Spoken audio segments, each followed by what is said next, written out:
these issues bear repeating, right? So first off, glad to see y'all out here today.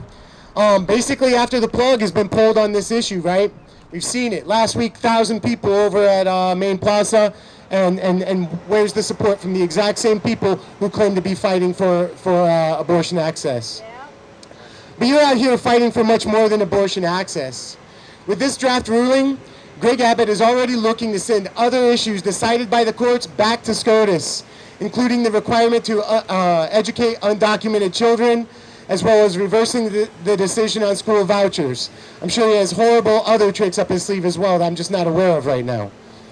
As our economy, our so-called democracy, our empire across the world, and our planet are all teetering on the brink, the ruling class has consciously decided to give more and more power and legitimacy to the far right. When Biden was on the campaign trail, he addressed a number of wealthy donors who were concerned about the lofty promises that he was making to the people. He assured them that, quote, nothing will fundamentally change. Who did he make false promises to? The people, talking about the free childcare, wiping out student loan debt, enhancing rights to strengthen unions, addressing climate change, and deepening our democracy? Or the rich who he told nothing will fundamentally change? The vast majority of Trump policies and executive actions are still in place. Institutional failure and misinformation about COVID has continued, as has racist lynchings by the police and white supremacist vigilantes. The Democrats have absolutely failed to meaningfully fight against this deeply undemocratic draft ruling against Roe v. Wade, preferring a performative vote on the Women's Protection Health Act. Doomed to fail, and the call to vote, basically, they doomed it to fail and then just basically called everybody to vote Democrat in November. It's disgusting.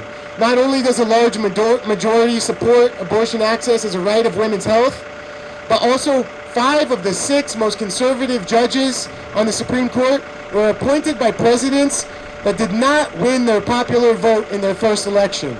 So that means 5 out of 6 were nominated by George W. Bush or Donald Trump, who did not win the popular vote. They won by electoral college vote.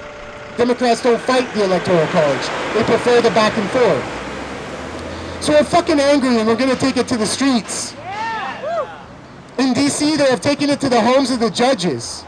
In those cases, the media and some politicians are more concerned about the safety of a few scared judges than they are for the well-being of millions of women who are under attack by these elite ideologues. Last week, the Democrats and nonprofits brought thousands out to demonstrate and then sent them home to go vote. You all refuse to stay home. You refuse to make voting our only course of action. But we need more.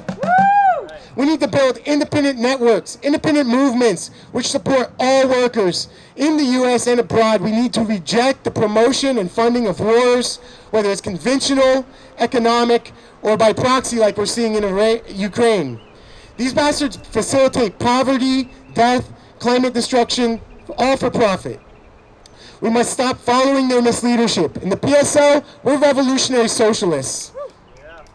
It's fine if not everyone here is a socialist, but we do need to know our history, which confirms that progress is made when socialist and communist movements are strong and supported by the masses of the people. That puts pressure on the system.